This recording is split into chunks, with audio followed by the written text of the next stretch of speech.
Thanks to our multicultural society, America, including the American church, has been completely infiltrated by Eastern theology and other harmful ideas that often run in direct opposition to the biblical gospel. Hearing words like karma and seeing practices like meditation have become everyday occurrences that no longer cause believers to do a double take. On this episode of Forge and Anvil, I will be joined by Will Spencer to discuss New Age nationalism and how evangelicals are living in occupied territory. All this and more, so stick around.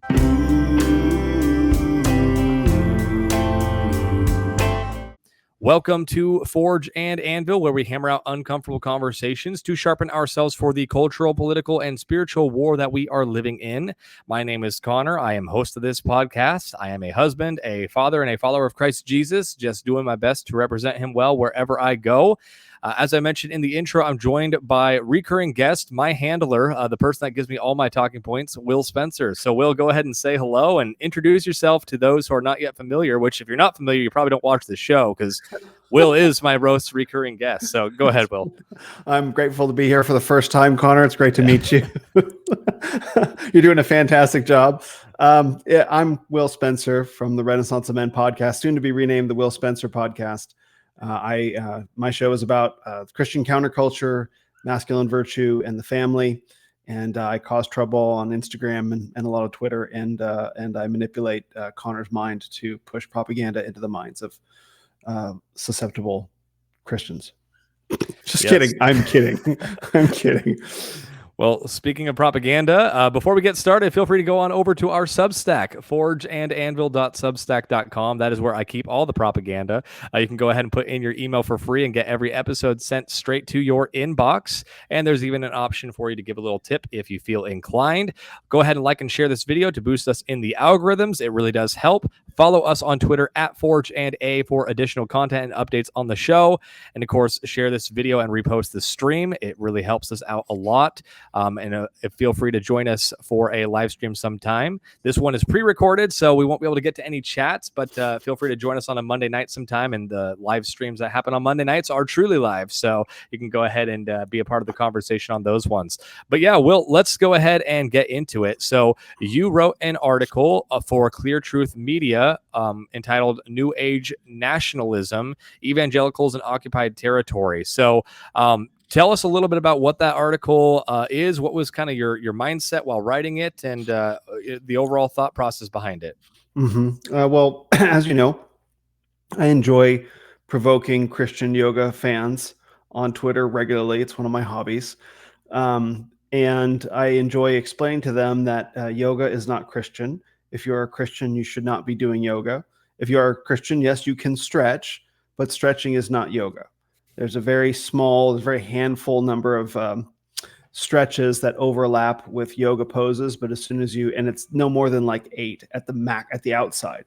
And once you get out of those handful of poses, you start getting into poses that are actually have Hindu deities associated with them. You can go to yogabasics.com and you can look up all your favorite yoga poses and see the actual Hindu names for them. And I try to focus on explaining to people that there's poses, sequences, and context. And so stretching, doing a few stretching exercises in a random order at your 24-hour fitness is probably going to be okay. But that's not where most Christians are doing yoga, and they're participating in demonic activities, whether or not they know it, and they don't like being told that because they like their yoga. Now, the thing is that yoga is just one example of a Hindu term, and it is explicitly Hindu. You can look up the word yoga. It's from the Sanskrit word meaning to yoke, meaning to become one with the divine. That is the word. That is the meaning of the word. There are countless Indian websites, books, gurus, etc., who talk about it. So it doesn't matter what you think it is what it is. And a lot of people don't like that. But yoga is just one such term. There's another one that I found printed on the side of Whole Foods. Whole Foods has some new bags. And that's where I do my grocery shopping. At the bottom of the bag, it says, please recycle this bag. It's just good karma. And I thought that was an odd thing to print on the side of a shopping bag. because karma refers to a cause and effect process whereby a human soul earns, quote unquote, reincarnation into a more favorable life. So whatever life you have right now, if you do good acts for good reasons, you get reborn in the next life better in some way than this one. That's karma. It involves the process, like a mechanized cause and effect process of spiritual dimensions that has impact on the soul. Now, as Christians, we don't believe in reincarnation. Reincarnation is not a thing. You get one shot, right? Wherever you start from is where you start from, and you get your one shot to find Christ or not. The way is narrow, as they say. And so karma is not a compatible worldview with Christianity. But we say it all the time. I can list a bunch of other Hindu words that are just part of our everyday dialogue in America. I said one already, guru, namaste. That's another one that people will say. You can walk into Whole Foods and you can find cards, like greeting cards that say namaste on them. There's a very popular movie made by James Cameron, Avatar. These are all Hindu words. And they're more popular in English in America today than explicitly Christian words like sanctification, justification, grace. These are all Christian theological concepts, but we don't use them in our language as much as we use, guru, avatar, karma, yoga, namaste. And so I asked in this article, though I didn't focus on those terms, I asked in this article, do we live in a Christian nation or do we live in a Hindu one? Because if you look at what supermarkets are printing on a major supermarket is printing on the side of its shopping bags, it's printing Hindu theology. Why is it not printing Christian theology? If that seems silly, why would I put scripture verses on the side of a shopping bag? If that seems silly, that's a problem because Hindu theology is on the side of a shopping bag. So the purpose of the question is, what nation are we living in? What is the theology of the nation we're living in right now? Because I don't think it's Christian, perhaps even inside some churches. Mm. Yeah, in the article you actually wrote, if you think this is just a meaningless link in a supermarket chain, Whole Foods Market operates more than 500 stores in the United States, earning nearly $575 billion of revenue in 2023 and taking home more than $90 billion in profits. You said, bearing this fact in mind, every sincere evangelical Christian should ask the following questions. Why is a multi-billion-dollar company endorsing Eastern theology? And why is that supermarket not endorsing the theology of the one true and living God revealed in Scripture? And of course, that's what you just mentioned a moment ago. So, I mean, it really boils down to, as you said, this Whole Food chain feels a certain level of comfortability to be able to advocate for Eastern theology in very bold public ways, and yet I'm sure you and I both know, and most listeners will know, that if they happen to have done the same in a Christian context, there's a great possibility that Whole Foods supermarket would be boycotted by many individuals. The human rights coalitions are all going to go and slander them, and I'm sure there'll be lawsuits and other horrible things as a result of this, because the theological liberal individuals, they don't let one of their own run astray. So it's really interesting that you brought up this question, Will, because I think this is just a good example.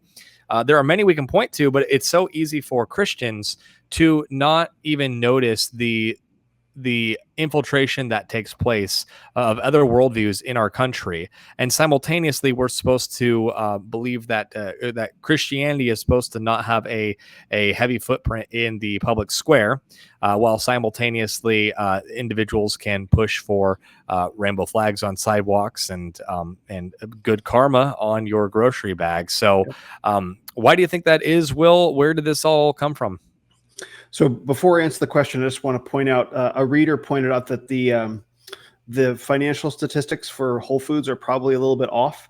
That number is more likely because Whole Foods is a wholly owned subsidiary of Amazon, Amazon.com. Those numbers are probably not specific to Whole Foods.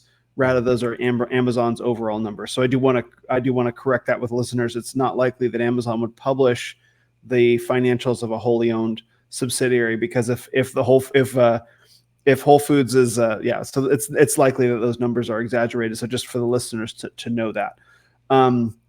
but that is what the source reported, so that's what I put in the article. But it's something that I need to correct.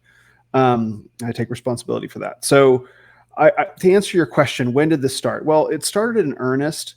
It's really easy for people to think that it would start in the 60s, and I thought it started in the 60s as well. That is just when it burst into mainstream awareness. The psychedelic infiltration of American culture actually began in the 1950s.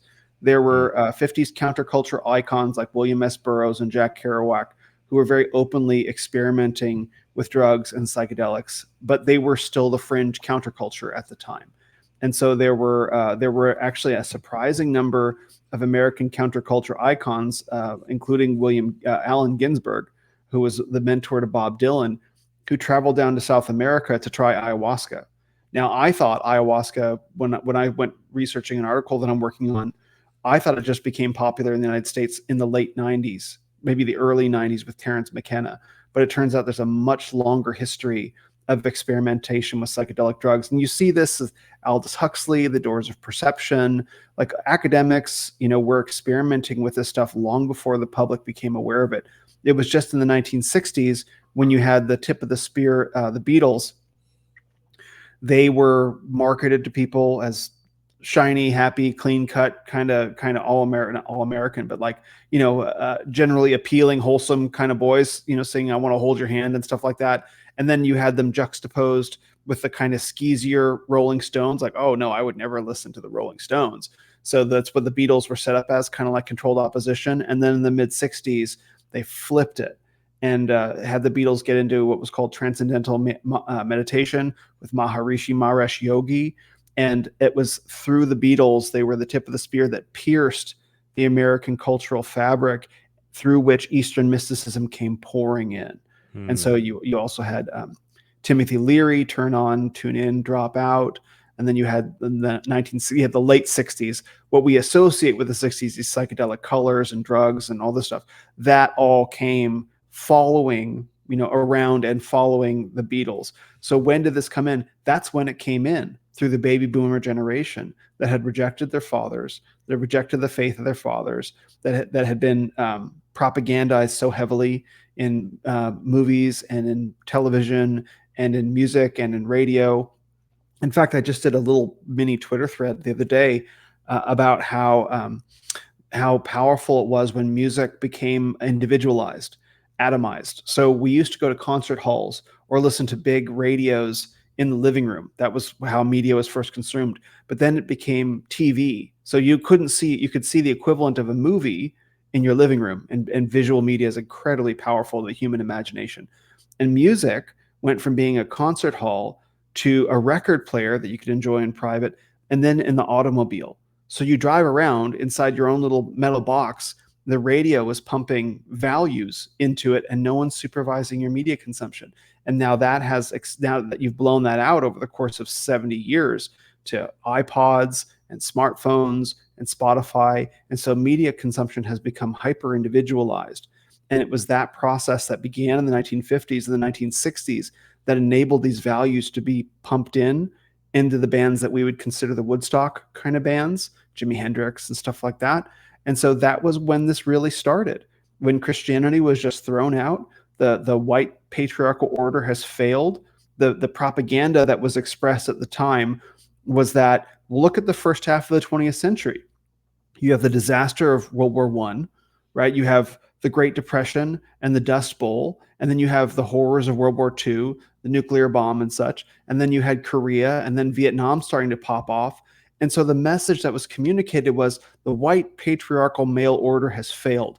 Mm. Environmentalism, everything is a disaster. You guys have messed it up. It's time for women to take over. And you guys have messed it up means men have messed it up, which means we need to get rid of this patriarchal religion called Christianity. It's all about God the Father, and we need to have something that's more focused on the environment, more focused on women, more focused on feelings, more focused on sex and sexuality. So you have the sexual revolution. And it just so happens, conveniently, that Eastern mysticism has no similar moral constraints on sex and sexuality. Like Mm. Christianity is pretty focused on the family unit, Christ and his bride, Adam and Eve. It's pretty important, including as a big part of that, women having their place in the home. as a helpmeet suitable for a man. Eastern mysticism has no such teachings. All is one. You can be whatever you want, especially with Carl Jungian psychology about integration, radical self expression, all of these things combined in what I've heard referred to as the decade from hell, when all these ideas burst into consciousness. And it so saturated the boomer mind that it just became part of American culture every day since, to an unquestionable degree. And just the last thing I'll say about it is there's a book called American Veda, by a man whose name is Philip. The name is escaping me, but there are lots of books right now that are being written as sort of autopsies of the boomer generation, more or less, that are sort of talking about this. And so that's where this came from, which is why it's become the proverbial water that we're swimming in as fish, that we don't even think about it. And it's deeply unchristian. And I don't know how we dislodge it, but here it is. Hmm. It's so interesting because I know that there is a widespread there's just a certain degree that this Eastern theology has penetrated even Christian institutions, as Yeah. I know you're well aware. I went to a Christian college, and I want to clarify because I don't want anyone to get the wrong idea. The college was not teaching any Eastern theology; they had very good teaching there. But individually, a lot of these individuals that were going to be going to school for pastoral ministry, whether that be in worship ministry or whether that be in teaching ministry. These individuals were going around talking about their Enneagram numbers, and that Yeah. was a constant theme that I saw there. And in fact, thankfully, I had a few people.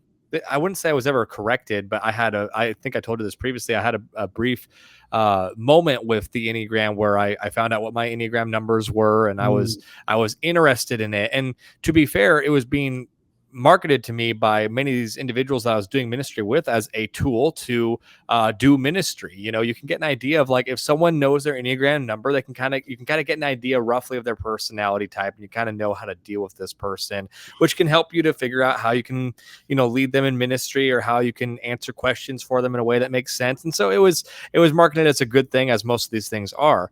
mm, But of course, it really just in my mind, it really bought into the idea of intersectionality. It was just another way of dividing people up into categories and sort of oversimplifying the complex beauty that is, you know, those of us created Imago Dei, and really it oversimplified things that I think it had no business doing, and of course, there's a lot of dangerous practices behind.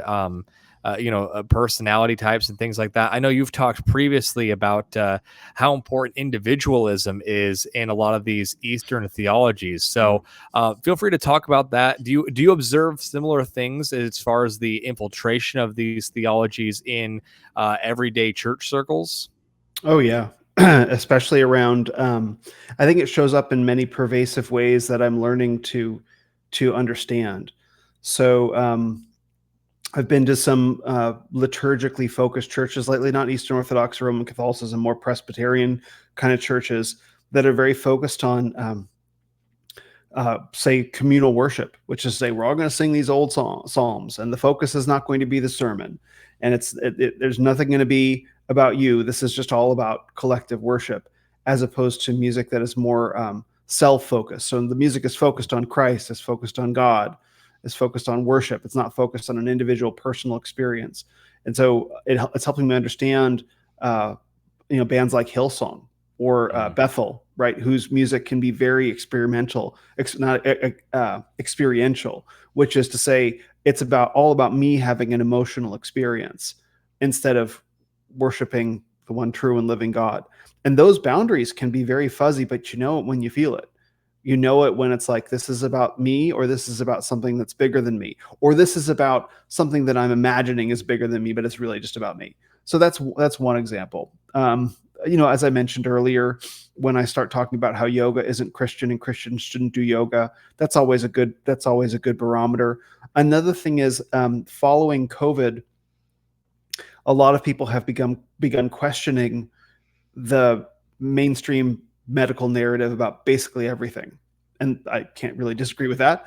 However, they go wandering into the holistic health world. And the thing with the holistic health world is there is a lot of good little bits of advice. Filter your water, get sunlight. Doesn't hurt to stand on the grass with your bare feet, right? Single ingredient, real food, right? Minimally processed, cut out seed oils, stuff like that. But the esoteric health world is swimming in new age ideas.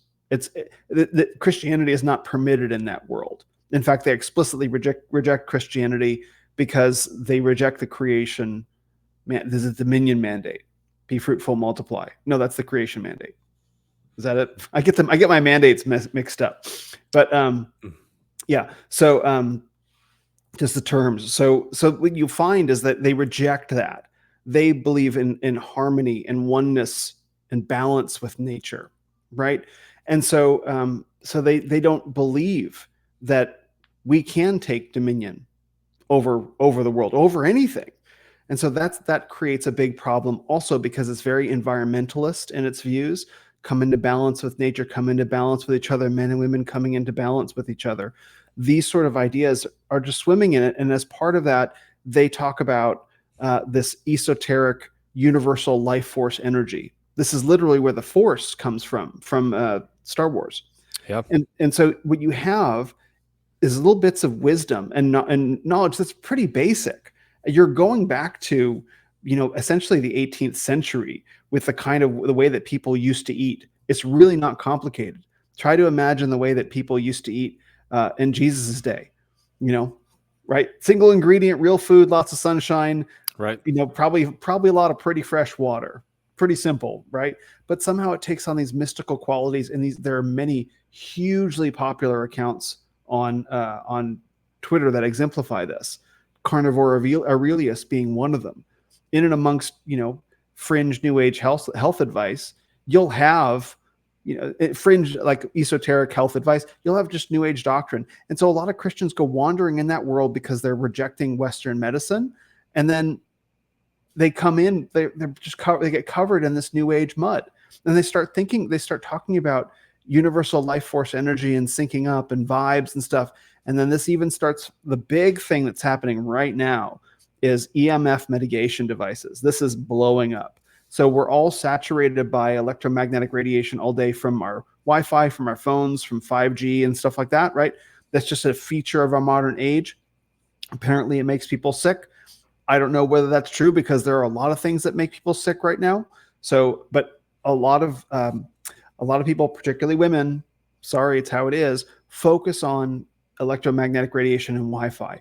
And so there's a whole new snake oil, and it is snake oil, right? To everyone listening, it's snake oil that say these devices, these cards, I've seen a bag of rocks, this thing, it harmonizes the electromagnetic radiation with your body's radiation. This is massively popular right now. It's going through all the mommy bloggers, right, including Christian mommy bloggers, because they're worried about exposing their family to EM radiation. And yes, I know there's a lot of it out there, but it is impossible to harmonize electromagnetic radiation. You can only block it. You can literally only block it. You can cover your whole house in silver netting and cut it all off entirely, but harmonization of EMF is not a thing. But you see, I mentioned the universal life force energy that sneaks in. Here's how it sneaks in.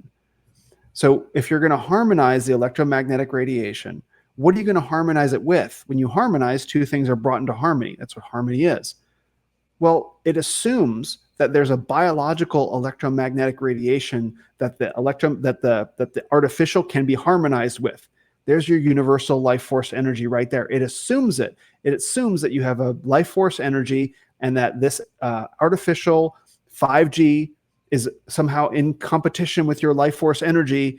And this device that you spend hundreds, even thousands of dollars for will harmonize these two things together. It's a scam. It's a scam. These devices cost hundreds of dollars and they offer no proof that they're able to do any of the electrical engineering or radio frequency tasks that they claim. And so this is an example of people who, for good reasons, reject Western medicine, Western allopathic medicine, which I believe is captured by communism. It's captured by crony capitalism, right? And they go looking for other solutions, which I believe is valid, and they find some good ideas, and they don't realize that they're carrying out other bad ideas with them. It's the same with yoga. It's like, I Mm, just like to stretch, and you don't realize you're being exposed to poses that have the names of Hindu deities. And this is the pattern that repeats over and over and over again, is that Christians have rejected Western Christian civilization, beginning with the baby boomers. They've rejected it, and they go looking for something else elsewhere. You asked about individualistic experience. They don't like singing boring worship songs. They don't like sitting under solid teaching. They want to have some, they want to feel something. And so they go looking for places to feel something. Well, I'm sorry, your feelings are not sovereign. God is sovereign. God mm, wrote a book. You can just read it. And if that's insufficient for you, maybe you're not appreciating the gift of the creator of the universe making himself known to you. Right? And this is why all these things fit together, is that people don't want the narrow path. They want something that's shinier, they want something that's flashier, that's more engaging, that's more exciting, and they just go wandering off the edge of the cliff. And so it doesn't surprise me that you were in Bible college and you were getting the Enneagram, because it can't just be so simple that for me to know myself, that I see what I do. Or it can't be so simple for me to just be like, well, I'm a sinner in need of a savior. It's like, no, I have to be special. Well, I'm an 8. I'm an 8 and you're a 7, and that's how you are, and this is how I am. I'm sorry, I don't see anywhere in scripture where God only made 9 kinds of people. right. Right. Right. And so all of these things, it's like, I get that the world is mundane and gray and boring and beige. I get that. I get that. And I get that we want something more than this boring reality of toil. But that's the curse. You find joy in this life as the gift for what it is. But we've lost that. And that's why the appeal of Eastern mysticism. That's why the appeal of all of these new age practices. That's the appeal of psychedelics. I want something to take me out of my own head. And unfortunately, it leads into the wilderness, and pastors don't want to stand up to it for many reasons. Mm. Yeah, that's well said. In a way, it's like these individuals are sort of looking for silver bullet solutions Mm. when they do things like the Enneagram. They want to know exactly who they are. They want to fit themselves into this neat category so that they can then prescribe the exact right thing to fix all their Mm. problems. Or they do the opposite and they use it to shirk responsibility and they use it as a cop out. Well, I'm like this because I'm a 4. I'm Yeah. really introverted and bad at serving people because I'm a 3. I don't even know what the numbers mean anymore. But so It someone doesn't someone matter. in the comments is gonna light me up. Someone who cares too much. But I'm a 17. yeah, there we go. 22. 236.5. Yeah. No, but honestly, like they want to say like, oh well, I am this way because of my number, Yeah. and it's just like a license to not change. And to your point, it's like, no, you're just a fallen sinner in need of grace, and you should repent from that and not pretend that your unique Enneagram number is what causes you to be a jerk on a Tuesday afternoon. Like it's just you sinning. But I think that they don't want those type of obvious answers that the biblical text provides. And so instead they go looking for fancy things.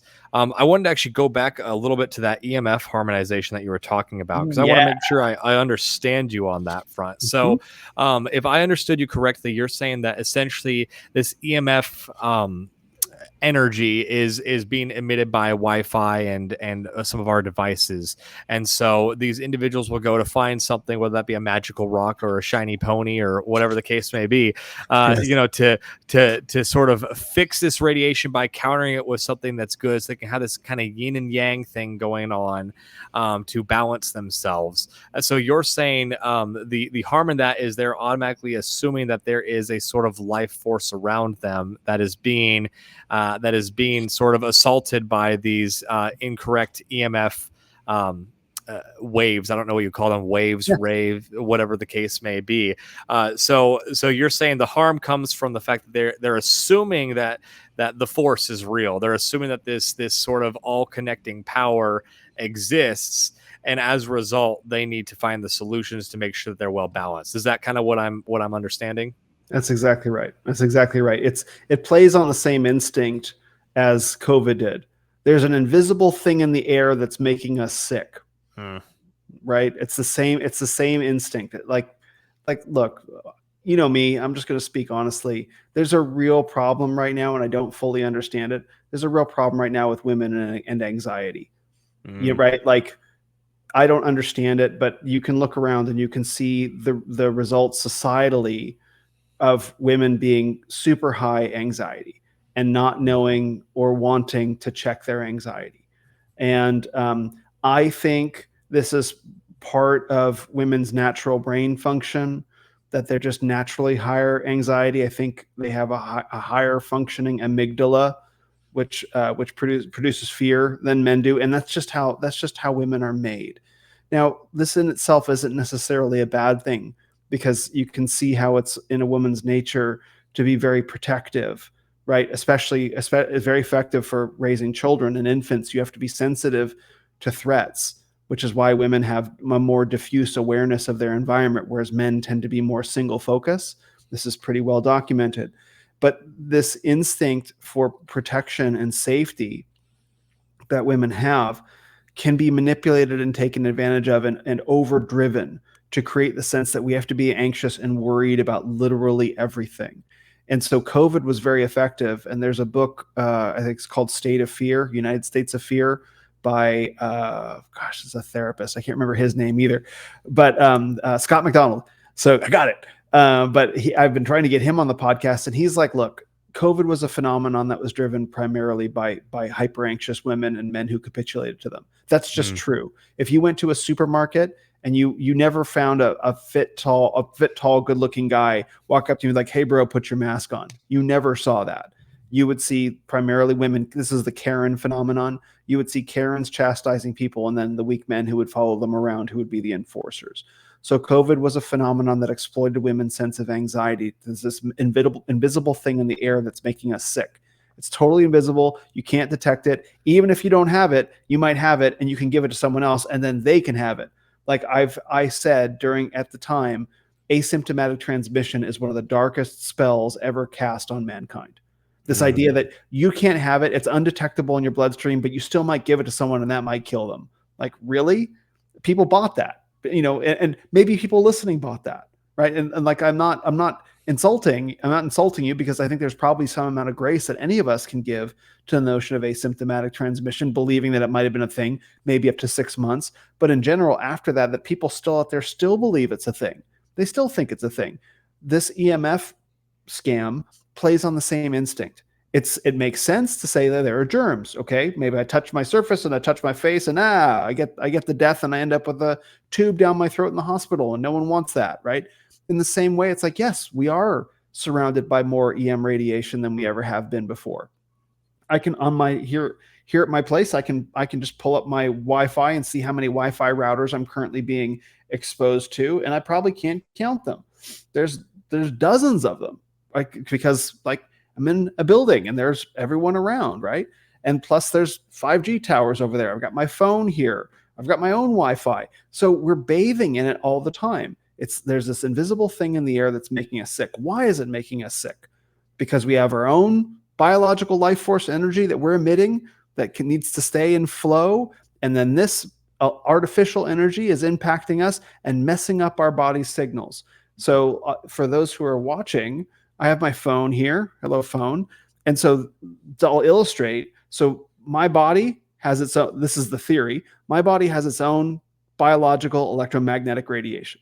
My phone is emitting artificial electromagnetic radiation.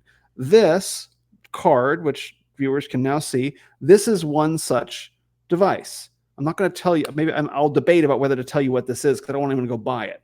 But this is, one such device. And what this device, this little card, it's about the size of a credit card. It's about the size of a phone, flat, maybe like an eighth of an inch thick at most. What this is supposedly doing, this is supposedly harmonizing. This is their own language.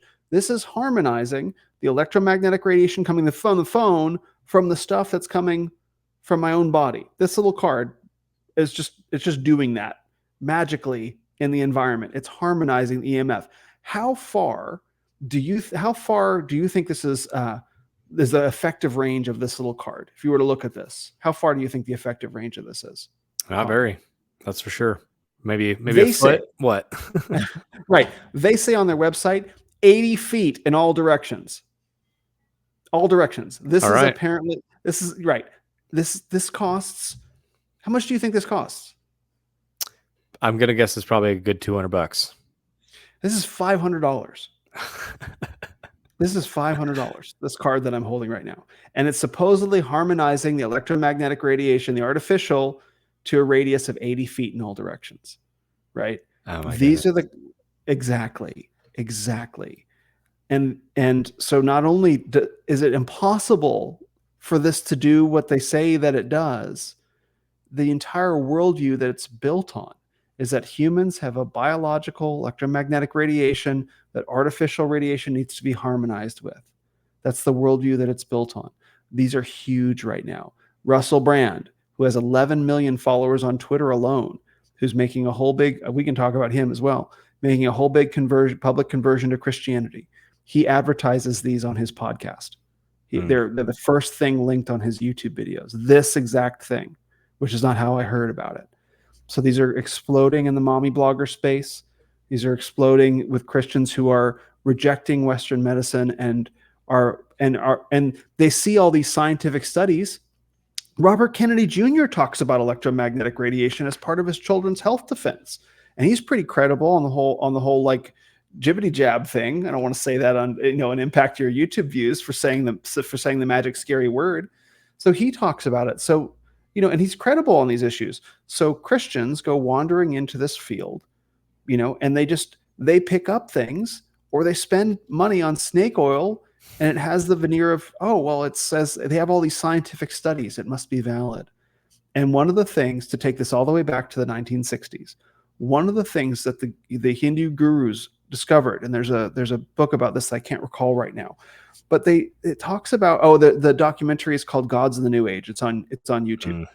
The Hindu guru, was produced in the early 80s, I want to say, late 70s, early 80s. By the way, late in the 70s and 80s, the American Evangelical Church was way more up on the New Age threat. And they took their eye off the ball absolutely through the 90s, the 2000s, the 2010s. 30 years, they paid no attention to it. Dr. Walter Martin was writing in the 80s.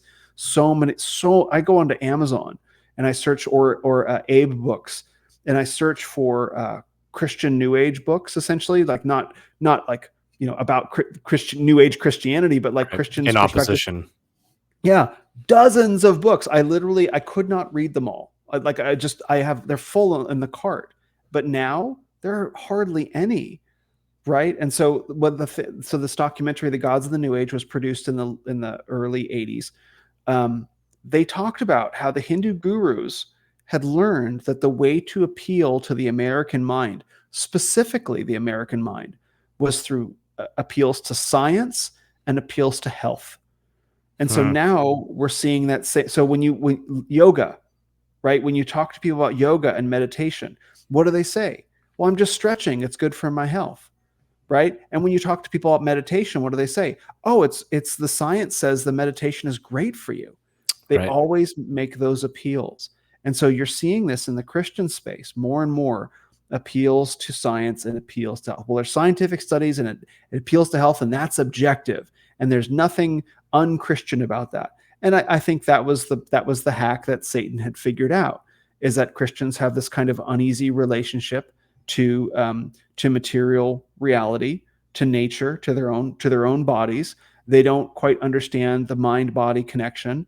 And so that's a way around the defenses. Like, well, the science says that it's healthy and it's good for my body and it's good for my mind, and my mind is part of my body. Therefore, it must be good for me, and it's scientific and it's Christian. Voila, but that isn't necessarily so. And when you try and pry people off these ideas, they start to grip onto it with a talismanic fervor. This is the thing that's keeping me safe. You don't understand. It's like, no, I do understand, and this is doing nothing. This is an idol. Like, you really have, and this is to get back to the anxiety point. I think this applies to both men and women, but probably more so women. They are unwilling to put their faith and their trust in the one true and living God. They can't. They can't do. That's feminism that lives deep. Whether they would identify it as that or not, Like, who is your faith and trust in? Is your faith and trust in this little card? Is it in someone that you follow online? Is it in your crystals? Is it on your yoga practice? Or is it in scripture, and is it the promises of God and prayer and repentance? Right? How much can you let go? And I have encountered many women, Christian women, that cannot let this stuff go. I think that there are men too, but predominantly it's women. They cannot let this stuff go because they don't want to put their faith in God. Because if you put your faith in God and you trust God's promises, God has a lot to say about what it means to be a man and what it means to be a woman. Mm. And so if you can have your just little out, it just gets a little bit more comfortable. But the discomfort is part of it. And so I'm not saying that everyone who buys one of these EMF devices is that, but what I can say is I've experienced many times that when I try to pry this out of someone's hand and even explain it to them that this is fraud, it's snake oil, it doesn't do what it says it is, and it's built on a faulty worldview, that they grip onto it even tighter. And that's when you see something that I think is really noteworthy. Mm. Well said. I think that just in case someone in the comments is going to try to put us on blast for what you said earlier about, um, you know, uh, COVID hysteria mostly being perpetuated by women or men that capitulated to it. I think it's important to think about the fact that the facts are really on your side with that. I mean, it became a Yeah. political thing. I think most people are willing to admit that. Yeah, those who were kind of on the Democrat side of the aisle were definitely very pro masking and pro, social distancing. And those on the Republican side were the backwards hicks who, threw caution to the wind and were just selfish and were killing grandma. And but then Mm. you look at the demographics of who's voting Democrat, and large numbers of single women.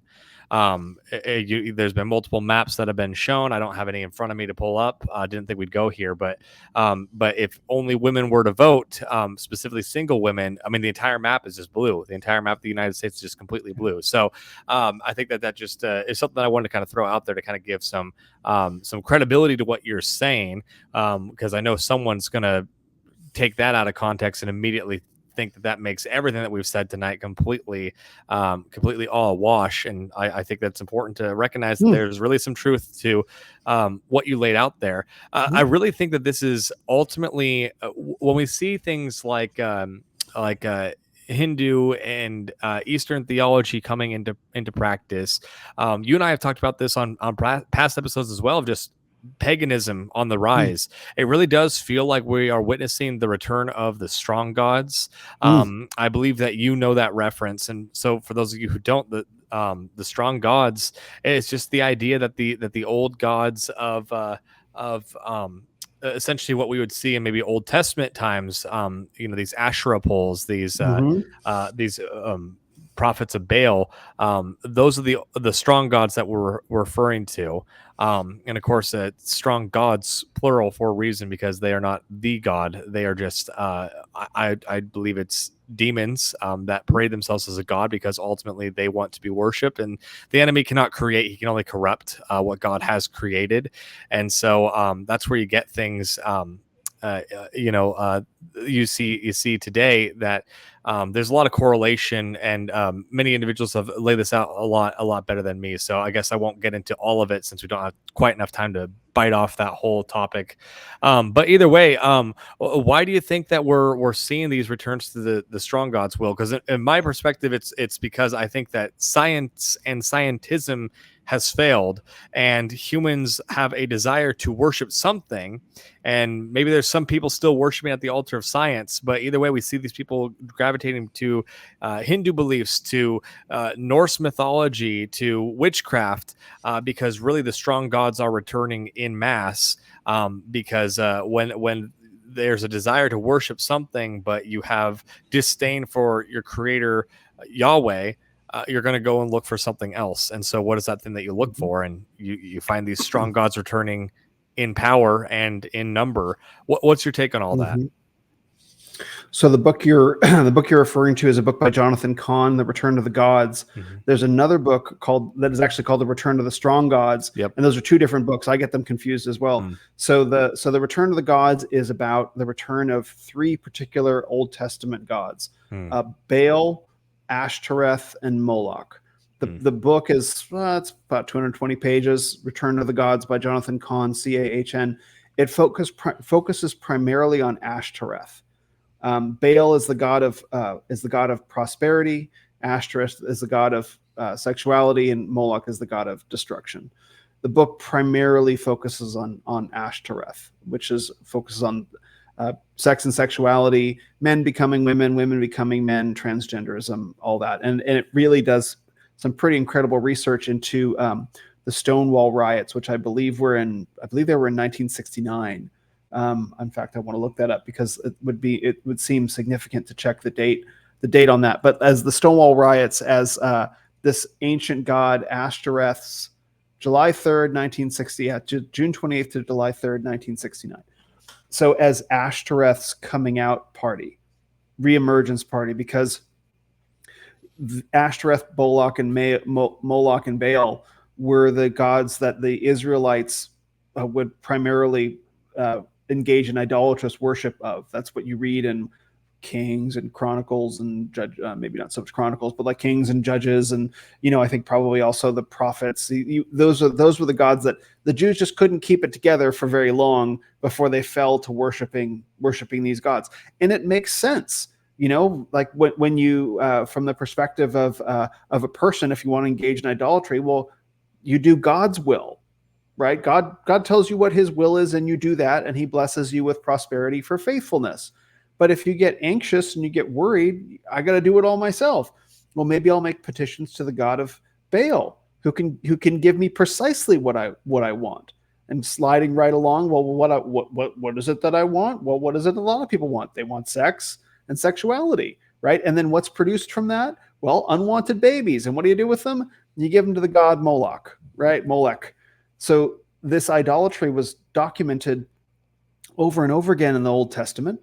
And then when Christ came and Christianity flooded the world, those gods were driven into exile, but they plotted their return. And according to this book, first seduced by Baal, Ashtoreth made her big coming out party in the 1960s, culminating in 1969. And then what happens right on the tail end of that is Roe v. Wade. And so Baal, Ashtoreth, and Moloch just run rampant all over the United States, and that's basically where we are today. The Return of the Strong Gods is a different book, and that's about the return of like nationalism and stuff like that. Right. These other kind of gods. So what's the appeal? Well, people want their stuff. In fact, in the 1950s, I think one of the things that we don't understand very well today was the 1950s was just massive amounts of affluence, which is not the same as prosperity, which is material pleasures, comforts, security, unheard of and perhaps in human history, flooded into America. And people, this is weak men create hard times. You had a generation of strong men who created good times, and within 10 years, the men had weakened enough to create hard times, but they didn't know how hard the times were going to be. And so then you had a generation of weak men and the baby boomers, and they've created extraordinarily hard times, or the beginning of those very hard times as we head into election season. And, what do weak men want? Weak men and women want what they want. They want their stuff. They don't want God's will. They want their will to be done. And if you can set up an idol and you can worship it and you believe that idol will give you the things that you want without having to submit, that's pretty appealing. And so I think that's just where we are as a nation.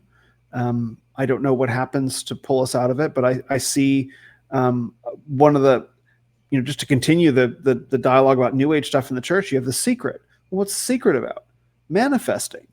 Your will be done. I want to manifest riches or whatever it is. Build a board. I've never read The Secret, but I'm familiar with manifesting. The entire thing is about your will, manifesting your will, not finding out what God's will is for you, but what is your will? And it's idolatry, and it's not explicitly idolatry to Baal.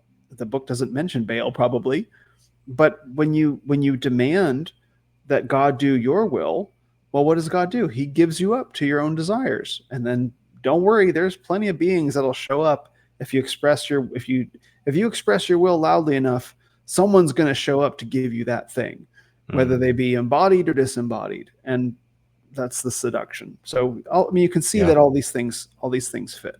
Yeah.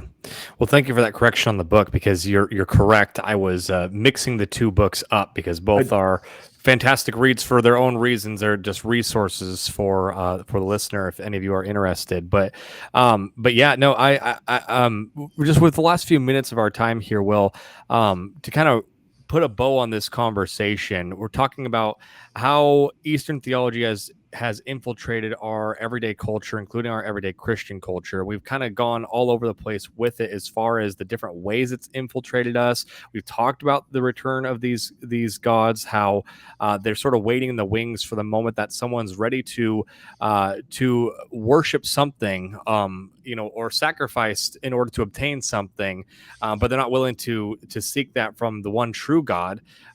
There's these other gods in the wings ready to go. So we've got all these worldviews that are sort of colliding thanks to our pluralistic, super tolerant society that's so tolerant that we tolerate everything now, except Christianity, of course. Mm-hmm. What kind of last advice in our final few minutes here would you give to church leadership on how to handle the everyday infiltration of these worldviews that may have already infiltrated their church members? Oh man, Loaded well, question. no, I mean it's a valid question, and I'm glad you asked. Um, I can only answer the question in how I think about things, and how I think about things is not how other people do. But I can. This is the straight and true answer that I would give, the way that I would answer it, and modified on a case by case basis. So I think you have to prepare to count the cost. I have looked around to a lot of different churches and situations, and heard a lot of stories and talked to a lot of men and women.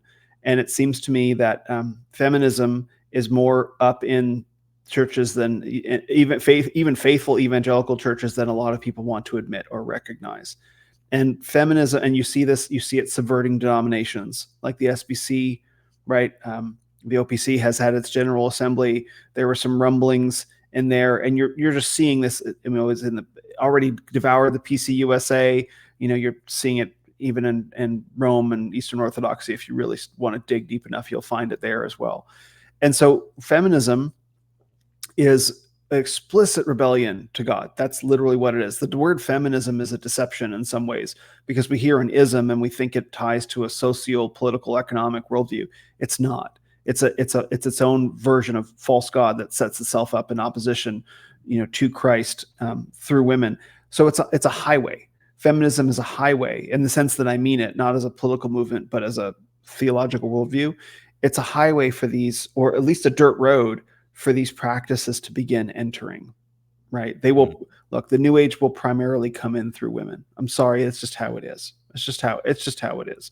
There are a small handful of men, and perhaps growing, depending on how feminized the church is, that will turn to magic with the K, occultism, that will turn to Norse paganism and runes, right? But they're turning there because they're masculine men that want to express their masculinity the way that men used to do, but they're finding only effeminate churches, and so they go where they can find masculinity. It's a response. It's the part of the weak pastors leading, right, and kowtowing to rebellious women, and strong men who don't want to get in fights in the church leave the church, right? So in the meantime, you have some of this stuff. Flooding in. And look, I spent 20 years in the New Age world, right? So if anyone listening is offended by me saying that it's predominantly women, I lived in that world. Right, that was my world. I've been to Bali and Byron Bay, and I've been to Iquitos in Peru, and I've been to Goa, and I've been to Rishikesh. Right, I've been to Kopangan, Thailand. I've been to all of the New Age enclaves. That's what it is. That's the appeal, right? So like this isn't misogyny. This isn't misogyny to say that these things have a particular appeal to women and a subset of men. That's just what it is, and I'm sorry that that's the case. So the reason why I say this is because for pastors, who are experiencing this within their congregations, they will primarily see it being manifested in the households of women who are leading the household, and husbands who are failing to lead their wives. That's where you will predominantly see it, perhaps not exclusively, but that's where you'll predominantly see it. And the notion of sanctification is real, and you have to decide as a man, how far are you willing to take this? Are you willing to subject people to church discipline? Are you willing to subject popular people in your church to church discipline? Are you willing to take the hit if a woman is so socially high status in the church but is engaged in some of these behaviors? Of course, trials and all the proper Matthew 18 process. I'm not just saying like you don't just show up with a flamethrower on Sunday. Like there's a process for all this stuff, because it is very real that a lot of people don't know. And I can give a lot of grace. Like I had no idea when I point out to somebody this little EMF card that I spent $300, like, oh, I didn't know. Throw it out, or oh my gosh, I had no idea that yoga was like that. Oh my gosh, I had no idea about. People don't know, and so you have to be prepared to confront them with the facts. And that's something that I'm working on, providing tools to help pastors do that. So you confront them with the facts, and you give them a chance to make a choice. You don't need that. Cling to Christ.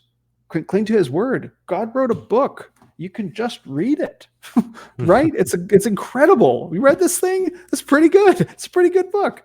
And why do you need more than that? And so there's, counseling, biblical counseling. David Edgington, good friend of mine, highly recommended. There's a process to go through, but there does come a point where you have to say, this is not compatible with a biblical worldview, and you have to choose, because you're engaging in idolatry, whether or not you think that's what it is. There are objective standards to measure this stuff by, and we hate it. None of us like objective standards. We like our comfortable self-esteem. The word self-esteem, the word esteem is based on the word estimate. We like our comfortable self-estimation. I am terrible at estimating things. If you ask me to estimate how many marbles are in a jar, I'm going to get it wrong. The same way, if I estimate myself, I'm going to get it wrong. The scripture provides an objective standard for me to measure myself by. And some of these things are not compatible with a biblical worldview. And so you must call these individuals to repentance.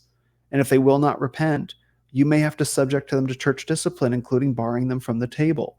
And if people are popular, that will have ripples throughout the congregation. Can you stand up in that fight?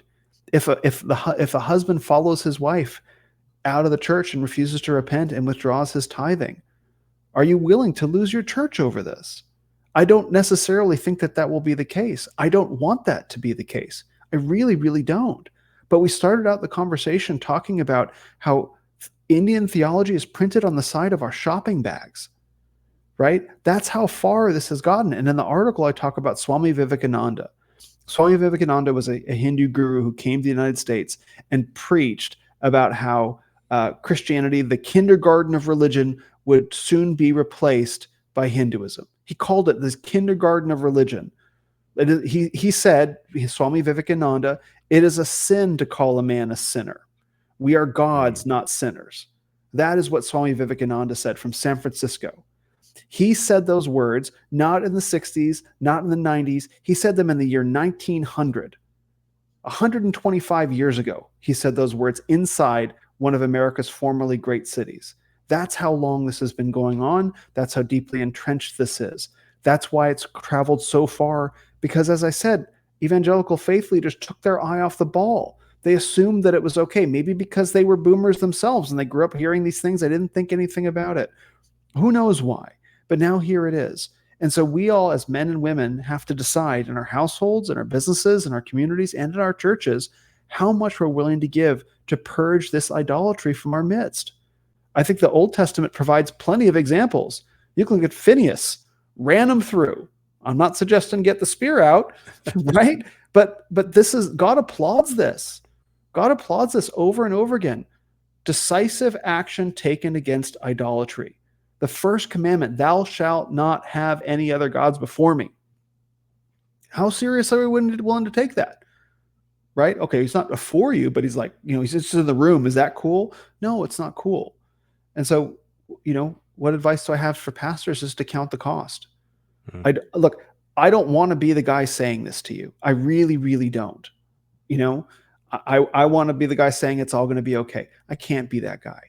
because the last thing that I'll say is this global New Age religion is supported by the United Nations. There's a book that I'm reading called Game of Gods by Carl Teichrieb.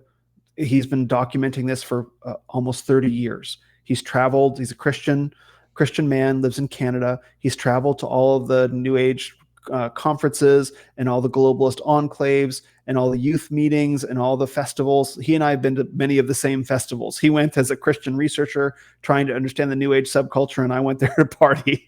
And so he's going to come on the podcast, and we're going to talk about that. And it's a very dense, very heavy book that talks about just how old this is, how much is being pushed, and how much we're going to see it. And the good example is Aaron Rodgers on Tucker Carlson talking about ayahuasca. Yeah. Right. That's happening. And so it's incumbent on pastors to recognize what time it is. That's why New Age nationalism, evangelicals, and occupied territory, that's where we are. And so you have to ask yourself, how hard are you willing to fight to purge this from our midst in the name of God who calls you to do so, and to prepare for that. And I'm here. Please email me, info@renofmen.com, if you have questions.